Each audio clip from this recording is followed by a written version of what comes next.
Good morning, everybody. It's Paola Migliorini speaking from the University of Gastronomic Science, Pollenzo, Italy.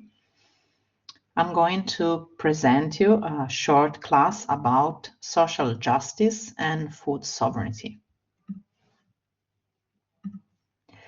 The intended learning outcome of this class is to understand what is food justice and food sovereignty, to familiarize with food standards and regulation that have dealt with social justice and food sovereignty, and to understand food policy frameworks at local, national, regional, international to promote or inhibit the attainment of food sovereignty approach.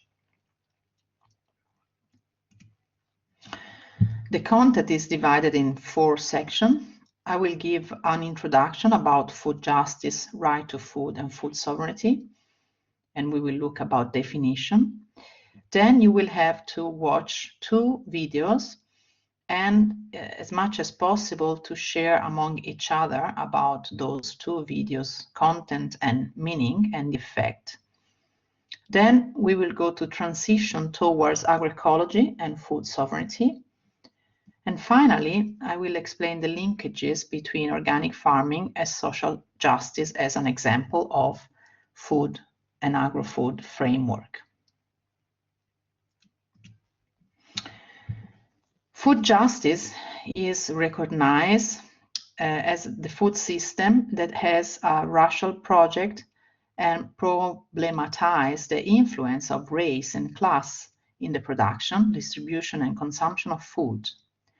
These encompass farm labor work, land disputes, issues of status and classes, environmental justice, public policy, and advocacy. Food justice is closely connected to food sovereignty with a focus on institutional rushes and the effect it has on economic equality. The lack of access to good food is both a cause but also a symptom of the structural inequalities that divide society. A possible solution presented for poor areas includes, for example, community gardens, fairness for food workers, national food policy, as well as others, for example, CSS or other.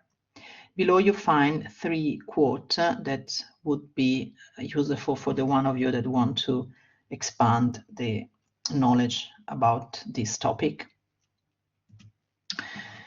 On the other hand, the right to food is, for example, declared inside the Universal Declaration of Human Rights. Article 25 states, everyone has the right to a standard of living adequate for the health and well-being of himself and of his family, including food, clothing, housing, and medical care, and necessary social services, and the right to security in the event of unemployment, sickness, disability, widowhood, old age, or other lack of livelihood in circumstances beyond his control. The Food of Agriculture Organization states that the right to food is the right to feed oneself in dignity. It is the right to have continuous access to the resource that will enable you to produce, earn, or purchase enough good to not only prevent hunger, but also to ensure health and well-being. Regarding the concept of food sovereignty, here I encourage you to check those 4 links. The first is about Via Campesina, that is already well established and probably one of the first organizations that fight for food sovereignty worldwide, and there is a European network, the European network of Via Campesina. And I would like that you check their activity, the definition they give about food sovereignty, and also the history. The Eleni Declaration, it was a very important step. It was a meeting that happened in Mali, And I encourage you to read the whole declaration and also to check the person, the association that were involved and what are the effects. The third reference is the International Planning Committee for Food Sovereignty, better known as IPC, and the website is foodsovereignty.org. That also provides an insight and a lot of documentation and paper and working document about it. And the fourth one is the People's Coalition on Food Sovereignty, foodsov.org, that also have a lot of resource. So now I would like that you stop the video reading and hearing and goes into those 4 websites to check. Okay, after your video, after the check of the website, I now present you to watch 2 videos. Those 2 videos are from courtesy of Professor Michelle Pimber that have introduced to me. The first one is Agroecology, Voice from Social Movements. The video explored the different perspectives of food providers on agroecology and the calls from social movement to embed agroecology in the struggle for food sovereignty. It focused on the declaration of International Forum for Agroecology, which has been advanced by social movements to claim agroecology as a bottom-up practice, science, and movement, and the most important pathways towards a most just, sustainable, and viable food and agricultural system. It counts for 23 minutes, and here you find the link. And if you want also to enlarge the concept, you can watch the background information in the following website, agroecologynnow.com. The second video that I encourage you to watch is Onwards to Food Sovereignty. Is a 33 minutes video, the alternative public distribution system in South India. The video first briefly described the social and ecological impact of the Green Revolution in India. Green Revolution agriculture has largely bypassed the needs of rural people and their complex, risk-prone and diverse environments in the drylands of India, which represent 65% of the country's arable land and where the majority of the poor and excluded live. India's public distribution system, PDS, has made it possible to redistribute Green Revolution rice and wheat from well-endowed areas to food deficit regions.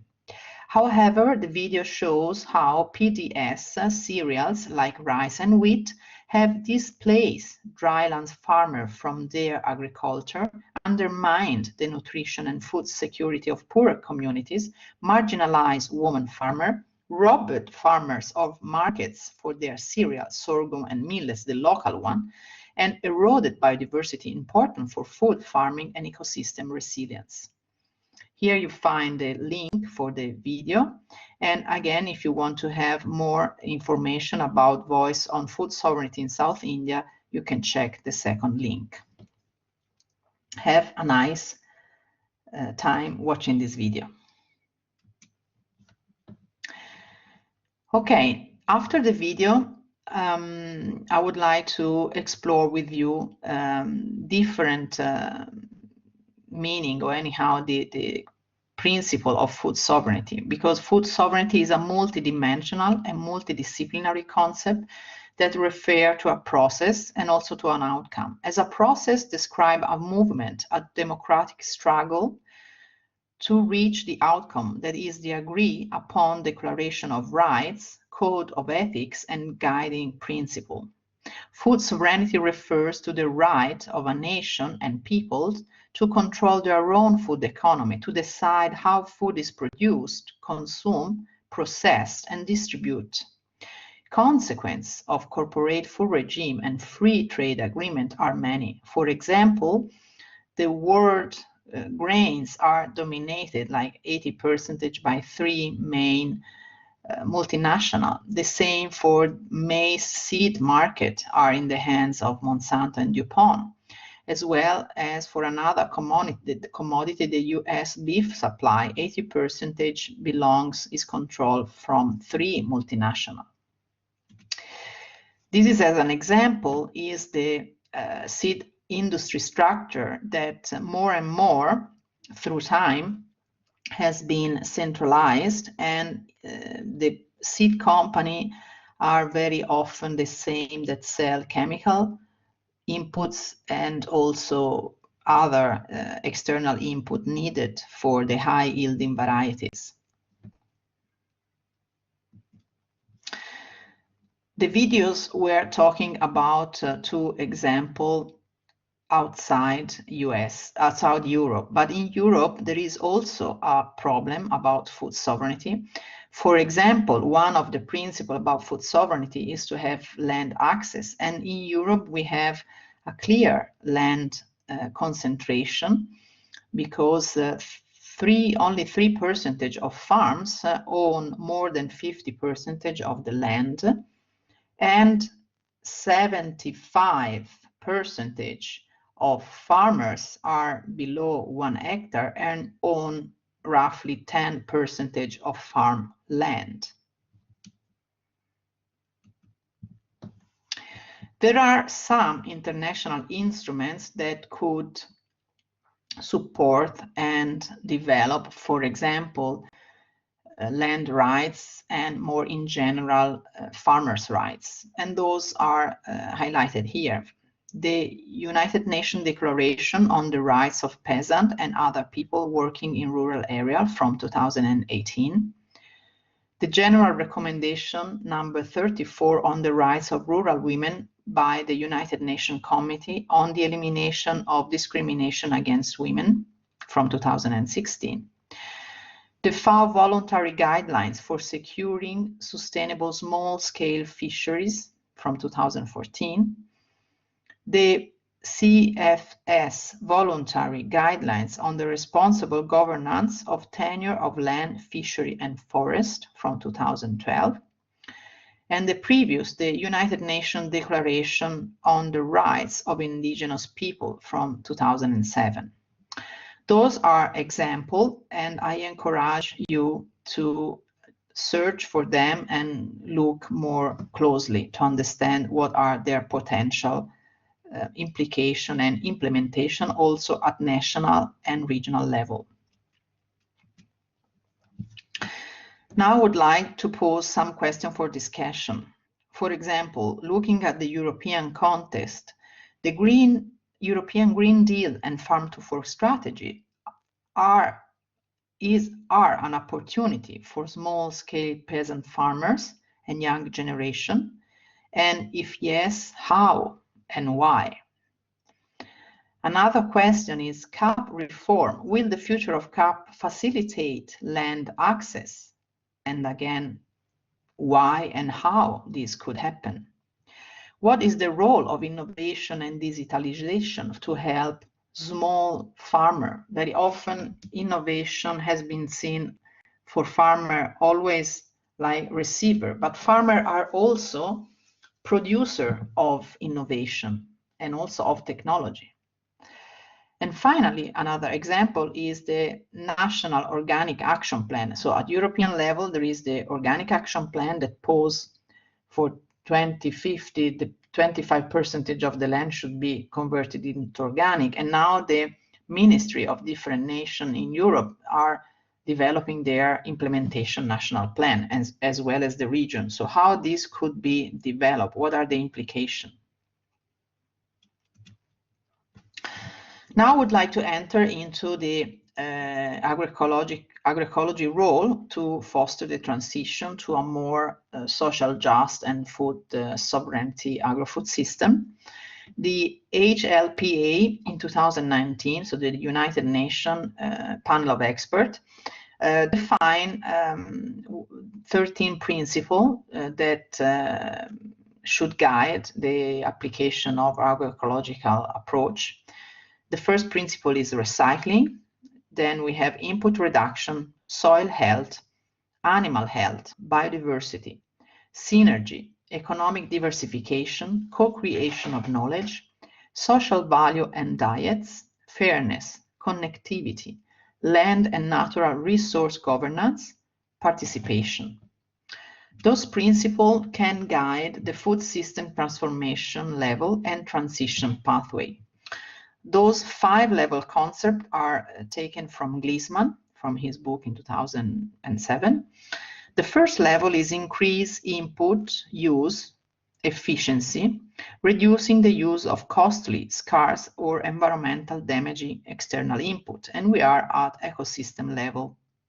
The second level is input substitution from a conventional input to organic input or practice with alternatives.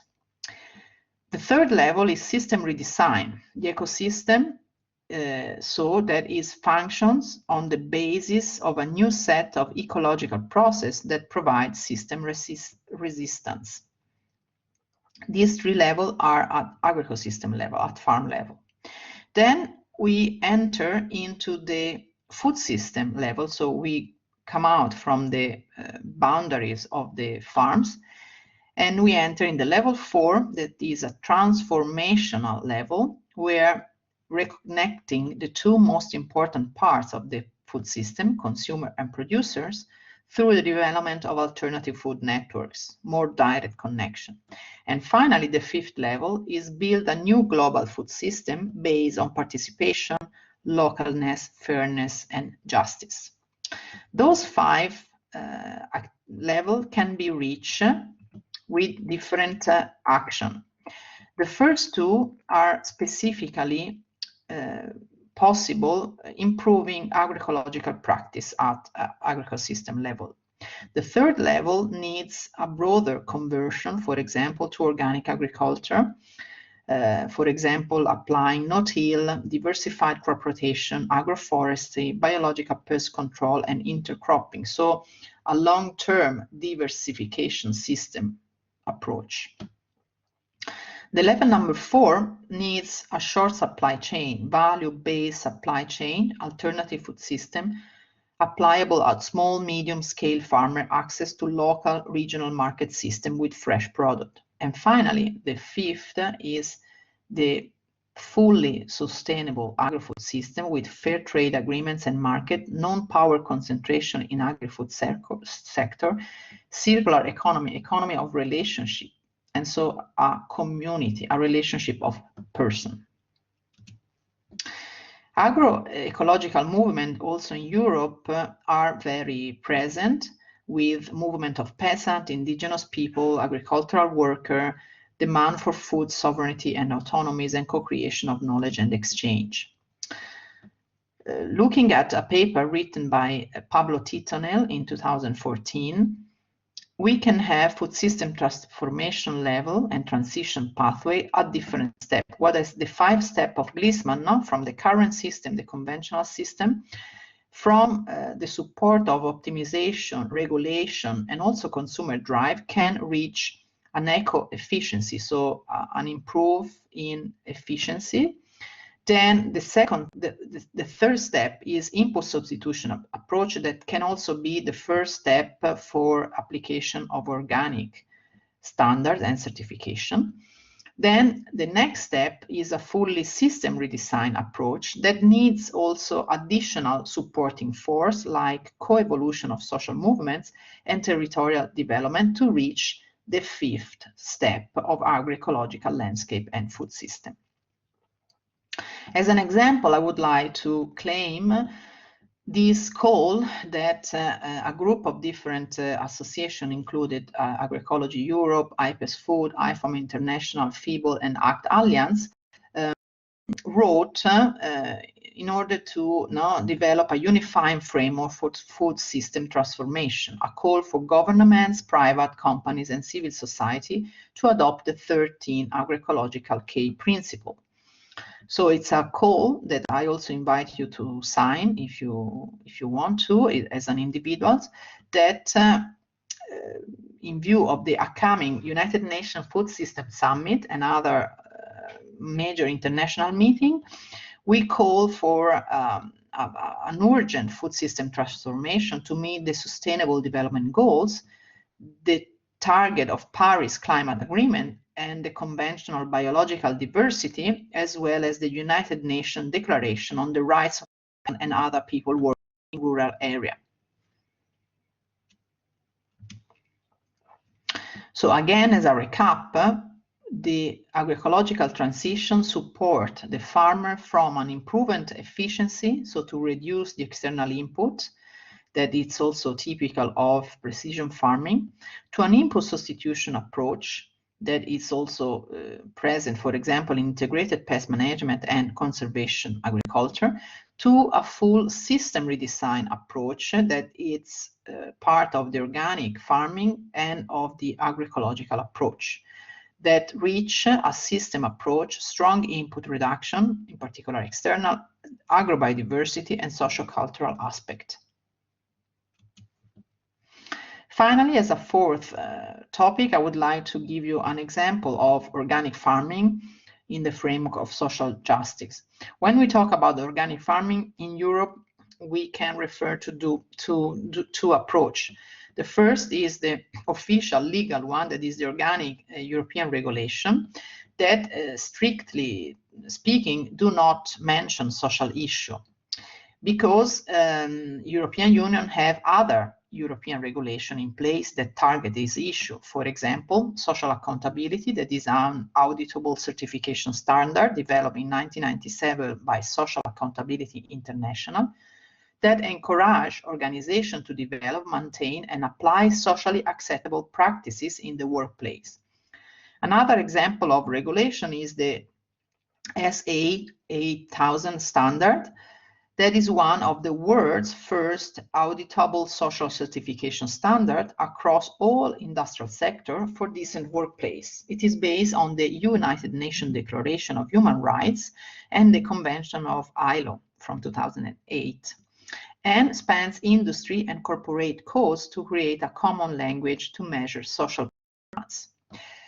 However, I also want to stress the fact that when in an organic farms, a certification office is in charge, so when there is the audit and the check of the officer of the certification techniques that enter into the farm, among its duty, there is also the check to respect of all norms. So also of the strictly norms that are not inside the European regulation for organic, but are value for the organic, for the European regulation in general. So for example, it's not allowed to have black worker in the black market. So they need to have a regular coverage and a regular contract. On the other hand, in the organic farmer exists also the IFAM norms and the principle of IFAM that have different measures. For example, permanent employee and their family should have access to education, transport, and health service. Operators should respect the right of indigenous people and should not use or exploit land whose inhabitants or farmers have been or are being impoverishment, dispossessed, colonized, expelled, exiled, killed, or which is currently in dispute regarding legal or customary local rights to its use or ownership. Moreover, organic operations should make a positive social and cultural contribution over and above legal obligation in the areas of education and training, support the local and wider community, and enhance rural development. And this comes, for example, from SOAN, that is the Sustainable Organic Action Network in 2013. I hope that those stimuli were useful. I thank you for the attention, and I will be glad to see in the forum your post. Thank you very much.